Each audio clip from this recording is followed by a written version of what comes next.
안녕하세요. 참 쉬운 경제를 진행하는 홍인택입니다.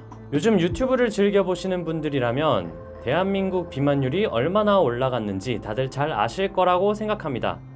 특히 2030 젊은 층들의 비만율이 급격하게 올라갔고요. 40대 남성 비율만을 콕 집어서 분류하면 2021년 기준 비만율이 58%에 이른다고 하죠. 2001년만 해도 40대 남성 5명 중 1명만 비만이었다면 이제는 2명 중 1명 이상이 비만이라는 얘긴데요. 꼭 수치상 드러나는 비만율이 아니더라도 여성들은 오래전부터 비만과의 전쟁을 여전히 치르는 중이고요. 직장인들은 살을 빼고 싶어도 나가서 사회생활 하느라 바쁘고요. 특히 자녀가 있으신 분들은 퇴근 후에도 돌봄 노동에 신경 쓰느라 자기 몸의 건강 관리를 제대로 못하시는 분들도 많죠. 그래서일까요? 오늘은 비만 치료제에 대한 이야기를 해볼까 합니다. 비만 치료제, 말 그대로 비만을 치료한다는 약입니다. 그렇다는 얘기는 비만이 곧 질병으로 분류된다는 뜻이겠죠. 2013년 미국 의사협회가 비만을 질병으로 공식적으로 규정하면서부터 비만을 대하는 인식 자체가 달라졌고요.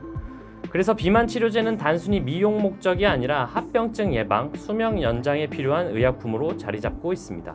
OECD의 2019년 보고서에 따르면요, 비만은 당뇨, 심혈관계 질환, 치매 등에 걸릴 확률을 높여서 평균 수명을 3년 이상 단축시킨다는 얘기가 있고요.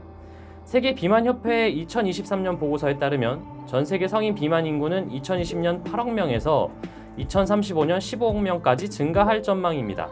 현재 주목을 받고 있는 비만 치료제는 GLP-1 효능제와 연관이 있습니다. GLP-1은 글루카곤 유사 펩타이드라는 호르몬의 일종인데요. GLP-1은 췌장에 작용해 인슐린 분비를 증가시키고 글루카곤 분비를 감소시켜서 혈당 강화 효과를 나타냅니다. 그래서 애초에 GLP-1 유도체들은 단순히 비만 치료제가 아닌 당뇨병 치료제로 여겨져 왔죠.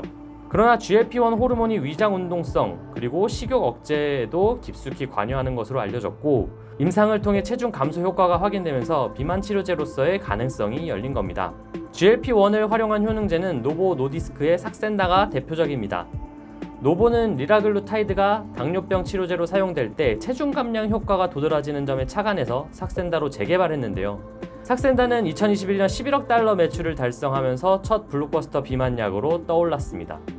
이후 삭센다보다 투약 횟수가 적고 체중 감소 효과는 큰 위고비와 일라이 릴리의 마운자로가 지난해 각각 10억 달러, 5억 달러의 매출을 달성하면서 비만약 시장이 새롭게 열리고 있다는 평가입니다.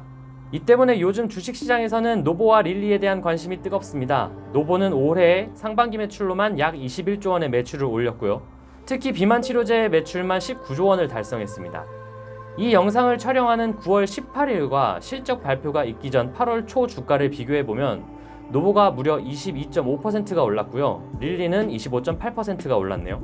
노보의 위고비는 비만 치료제 외에도 심혈관 질환, 알츠하이머와 알코올 및 흡연 중독 치료 효과 가능성까지 엿보이고 있어 시장의 기대감이 큽니다. 단순 비만 환자 대상에서 심혈관계 질환, 관절 질환, 수면 무호흡증 등 비만과 관계가 높은 만성 대사 질환으로 적응증을 확대하는 임상에서 유효성을 보이는 점도 긍정적인 요소로 꼽히고 있고요. 비알코올성 지방간염, 치매 질환에 대한 임상 3상이 진행되고 있고 먹는 약으로 제형을 변경해서 복용 편의성도 높이고 있다고 하네요. 릴리의 비만 신약은 노보의 위고비보다 더 효과적이라는 기대가 있고요. 우선 심사권을 사용해서 빠르면 11월, 늦어도 12월 FDA 승인을 받아 미국에 출시될 것으로 예상이 되고 있습니다. 국내 기업들도 발빠르게 움직이고 있습니다. 한미약품은 GLP-1 계열 주사제를 국내에서 임상 3상을 준비하고 있고요. 자체 생산에 의한 가격 경쟁력을 갖추고 있어서 국내에서 시장성이 있을 것으로 보입니다. 물론 주사제뿐만 아니라 먹는 약도 개발하고 있고 근손실을 막아주는 물질, 또 체중 감소와 근육량 증가 효과를 동시에 내는 제품 등을 목표로 4개 물질을 개발하는 것으로 알려졌습니다. 유한양행과 동아ST가 개발하는 신약도 전임상을 완료했다는 소식이 들리고 있고요. 위고비 대비 유사하거나 그 이상의 체중 감량 효과를 나타낸 것으로 알려지고 있습니다. 또 최근에는 국내 연구소에서 체중 조절 스위치 역할을 하는 가브라5 신경세포를 활성화할 수 있는 약물을 개발해 화제를 모았죠. 해당 소식이 전해지면서 시너지 이노베이션의 주가가 하루 종일 상한가를 유지하기도 했습니다. 물론 비만 치료제는 아직 부작용에 대한 우려도 큽니다. 작년에는 SNS상에서 10대 청소년들이 다이어트 약이라면서 펜터민 성분의 식욕 억제제를 거래해서 사회적 문제로 떠올랐죠. 펜터민은 마약류로 분류가 되어 있고요. 식욕 억제 효과는 뚜렷했지만 적절하게 사용해도 입마름이나 불면증, 어지러움, 불안감 등 신경과민 등의 부작용이 나타나는 것으로 알려져 있습니다. 쉽게 말해 정신 및 신경 장애를 야기시킨다는 얘기죠. 펜터민의 부작용이 심하다 보니 GLP-1으로 방향을 튼 건데요. 노보의 오젬픽이나 삭센다는 현재 자살 충동 이상 반응에 대한 우려를 깨끗이 씻어내진 못한 상황입니다. 특히 삭센다의 경우 2010년 이후 현재까지 접수된 자살 충동 이상 반응이 70건에 달한 것으로 알려졌습니다. 위고비도 안전성에서 완전히 자유롭지는 못합니다. 위고비를 투약한 환자 중 일부는 음식 소화가 너무 느려져서 잠재적으로 중증 구토와 메스꺼움을 유발할 수 있는 위마비를 경험했다는 보고가 나왔습니다. FDA도 이를 공식적으로 확인한 상태고요. 아직 릴리의 마운자로에 대한 공식적인 발표는 없지만 GLP-1 계열 의약품이기 때문에 부작용에 대한 조사에 마운자로도 포함되어 있을 것이라는 게 업계 추측입니다.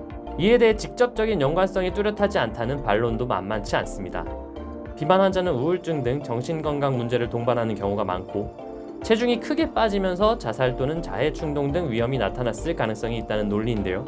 이 때문에 약제와 자살 또는 자해 충동 간 인과관계가 있다고 설명하긴 어렵다는 주장이죠. 국내에서는 펜터민에 대한 사회적 문제가 한번 불거졌기 때문에 시장 우려를 완전히 잠재울 수는 없을 것 같습니다.